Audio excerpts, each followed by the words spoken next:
everyone, this is Jacque Williams, and I want to share a beautiful project with you. And while I actually really love the papers and ribbons and dies in the Abigail Rose Suite, for this project I want to just use the Cottage Rose stamp set and the beautiful images in there.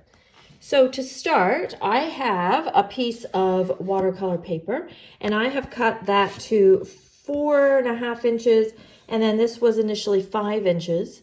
And then I just cut off a little bit of the length using the scallop die from the hand pen bundle. And I have already, in preparation for the video, white heat embossed the large flower, this one here, and the single leaf. But of course you could add in the smaller flowers as well. And I have just stamped those kind of randomly all over with white powder and heated those on the watercolor paper. So from here we want to do our watercoloring, and first thing I'm going to do is add just a light wash using gray granite, and you'll want to use your water painter. Grab the right one, that is the wide tipped one. But initially though, I always like to get my paper just a little bit wet first. Just helps the color move a little easier. And then I'm just going to give that a light wash. Now I'm going to choose to not go all the way to the edges. You could go all the way to the edge if you like, but I like that bit of a framed look myself. By giving it a watercolor wash first, as well as giving it a nice background color, it also helps see the actual lines. It just makes for easier coloring later.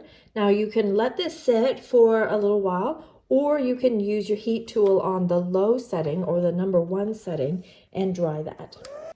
Next, I'll take my finer tipped water painter, and I'm going to use Soft Succulent, and then go through and color those leaves.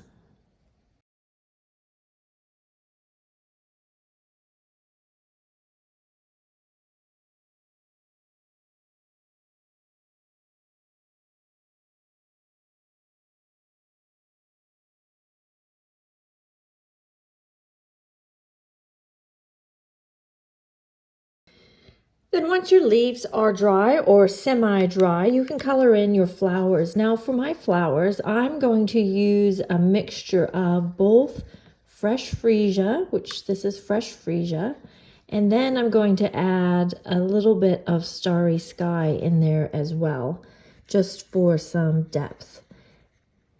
Actually, not starry sky, sorry, I'm going to add Orchid Oasis. Oops, I got green. Now I've let that dry a little, but not completely, because I want these two colors to blend a little.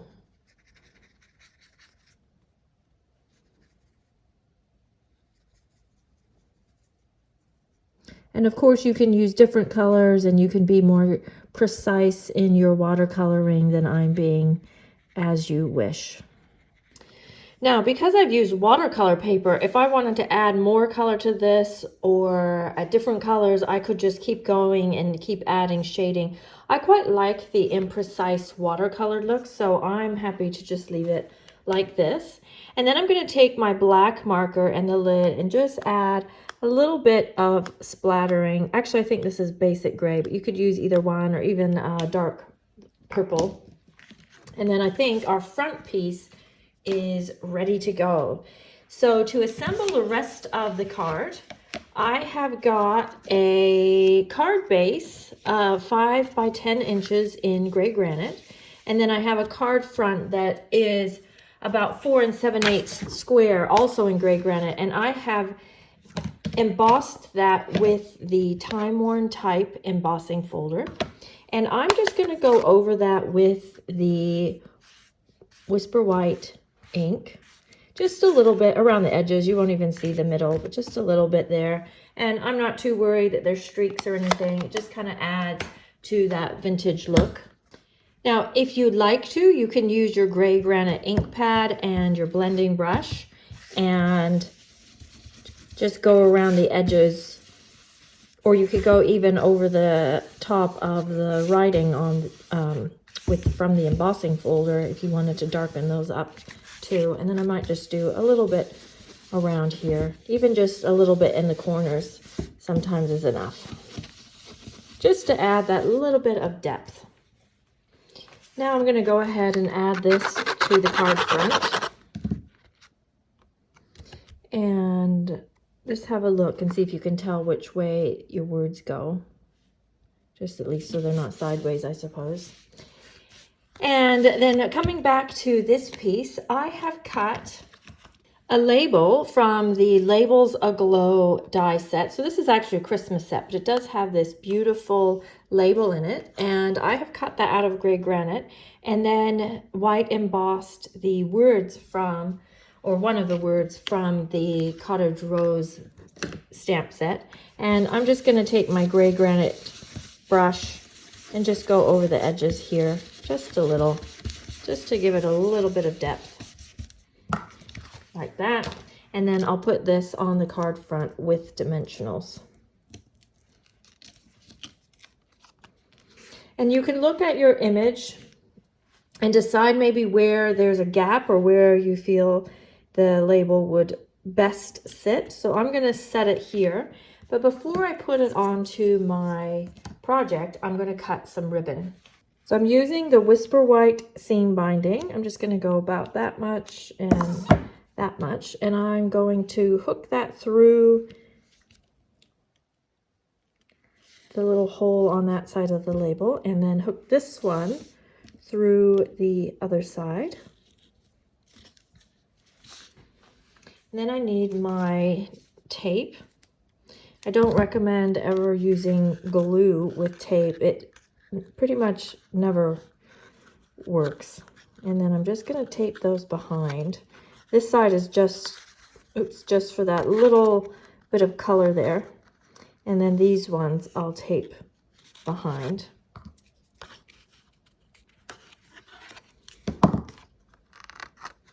So you've got the illusion that it looks like it's been looped and wrapped all the way around, but it really hasn't. And then I'm going to go ahead and put that on my card front with dimensionals.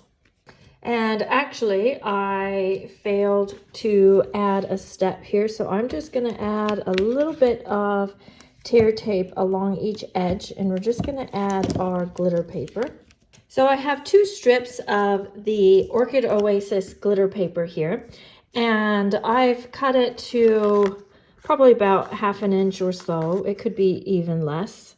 You could just use your offcuts, and I'm just going to have a little strip of it showing on either side. So you just want to make sure that it's in the same spot on either side. So again, it looks like you have a whole mat behind there, but you really don't. You've just got a little, some little strips. It's a nice way to use up your leftover pieces. There we go. Now I'll just get another piece of ribbon, and this time I'm also going to add in the soft succulent ribbon, but I've actually cut it in half, so you're really only going to see just this one quite thin layer, and I'll just layer these 2 pieces together, and then I'm going to loop that around my existing ribbon here, maybe. There we go. And then just tie a bow, or if you have another way that you like to tie bows or bows with 2 ribbons, certainly do that, but just add these to your card front.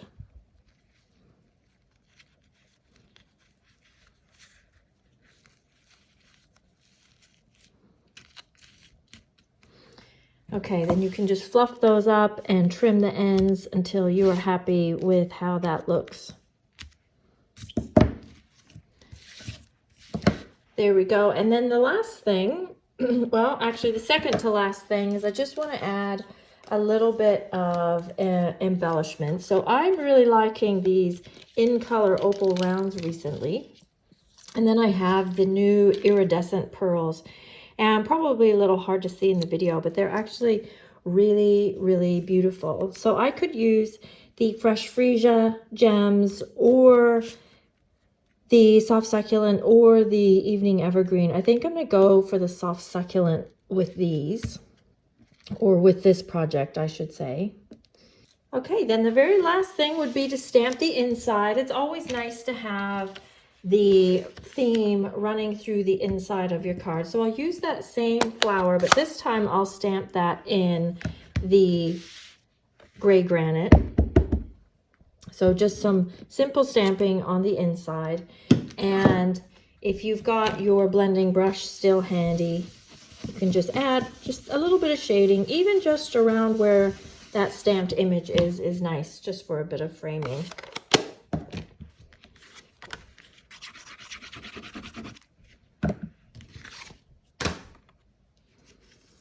And then we'll go ahead and add that to the inside of our card.